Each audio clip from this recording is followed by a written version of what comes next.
आज हम पढ़ेंगे शांत दशमलव प्रसार और अशांत दशमलव प्रसार। शांत दशमलव प्रसार किसे कहते हैं? जब किसी परिमेय संख्या के अंश में हर का भाग दिया जाए। यह एक परिमेय संख्या है।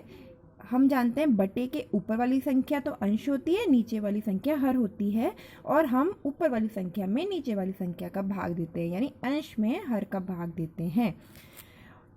यहाँ पे हमने अंश में हर का भाग दिया और ऐसा भागफल प्राप्त हो जिसके दशमलव के बाद आने वाले अंकों की संख्या सीमित या निश्चित हो।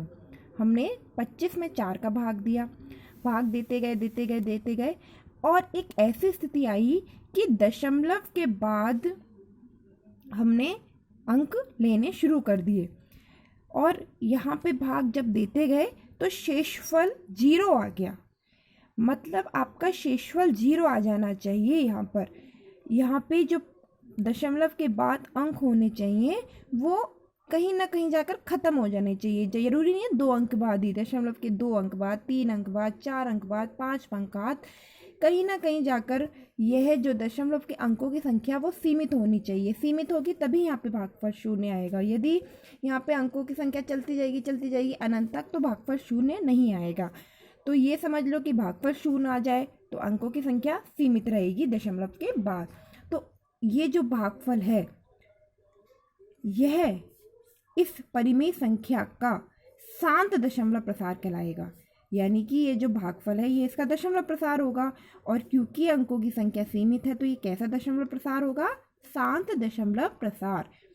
ठीक है, यानी शांत दशमलव प्रसार में हमें ये बात ध्यान रखनी है कि कहीं ना कहीं जाके भागफल हमारा 0 आ जाए। अगला हमारा टॉपिक है अशांत दशमलव प्रसार।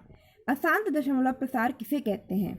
अब इसमें क्या होता है कि जब किसी परिमेय संख्या के अंश में हर का भाग दें और भागफल में दशमलव के बाद आने वाले अंकों की संख्या अनंत या अनिश्चित हो तो उस संख्या का दशमलव प्रसार शांत कहलाता है। यानी कि जब हमने भाग दिया ना तो कभी भी शेषफल 0 आता ही नहीं है, भाग चलता जाता है। देखो जैसे 3 छिंग 3 तिया 9, 11 में से 9 गए 2 बचा, दशमलव लगा के 0 उतारा, 3 छिंग 18, 20 में से 18 गए 2 उतारा, 0 आएगा ही आएगा, 3 छिंग 18।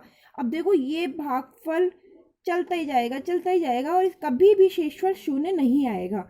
तो इस प्रकार का जो ये दशमलव प्रसार है वो अशांत दशमलव प्रसार कहलाता है। ठीक है, ये 2 चीजें। और तीसरी चीज एक प्रमेय है जो हमें याद रखनी है कि ये तो हो गई शांत दशमलव प्रसार और अशांत दशमलव प्रसार ज्ञात करने की लंबी भाग विधि।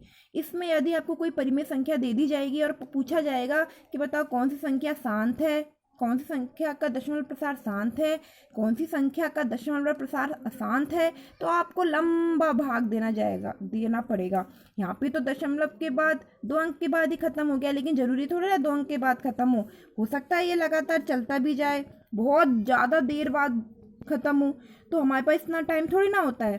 तो हमारे पास एक प्रमेय है, उस प्रमेय का उपयोग करके हम सीधे बता सकते हैं देख के कि यह जो परिमेय संख्या है उसका दशमलव प्रसार शांत होगा या अशांत होगा।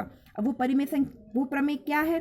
वो प्रमेय है कि यदि किसी परिमेय संख्या के हर को 2 की घात n और 5 की घात m के रूप के गुणनखंड के रूप में व्यक्त किया जा सके तो उस संख्या का दशमलव प्रसार शांत होता है, और यदि हर को 2 की घात n 5 की घात m के गुणनखंड के रूप में व्यक्त नहीं किया जा सके तो उस संख्या का दशमलव प्रसार अशांत होता है। इसका मतलब हमें कोई भी परिमेय संख्या दी होगी उसका हम हर का गुणनखंड करेंगे। यदि हर का गुणनखंड करने पर जो उसके अभाज्य गुणनखंड होते हैं ना, अभाज्य गुणनखंडों का गुणनफल में केवल 2 और 5 हो, केवल 2 हो और 5 हो। 2 कितनी भी घात हो सकती है, यानी 2 कितनी भी बार आ सकता है, 5 कितनी भी बार आ सकता है। हो सकता है कभी केवल 2 ही हो और 5 नहीं हो, या कभी 5 ही हो 2 नहीं हो, तो भी उस परिमेय संख्या का दशमलव प्रसार शांत होगा। लेकिन यदि 2 और 5 के अलावा कोई भी संख्या भाज्य गुणनखंड में आ गई, 3, 7, 11, 13, कोई भी संख्या यदि 2 और 5 के अलावा अभाज्य गुणनखंड में आ गई तो उस संख्या का दशमलव प्रसार अशांत होगा। यानी हमको ये देखना है कि जब हम अभाज्य गुणन करें तो केवल 2 हो तो भी चलेगा, केवल 5 हो तो भी चलेगा, 2 और 5 हो तो भी चलेगा, तब दशमलव प्रसार शांत हो जाएगा। लेकिन 2 और 5 के अलावा कोई भी दूसरी संख्या आ गई, कोई भी दूसरी अभाज्य संख्या आ गई तो दशमलव प्रसार अशांत होगा।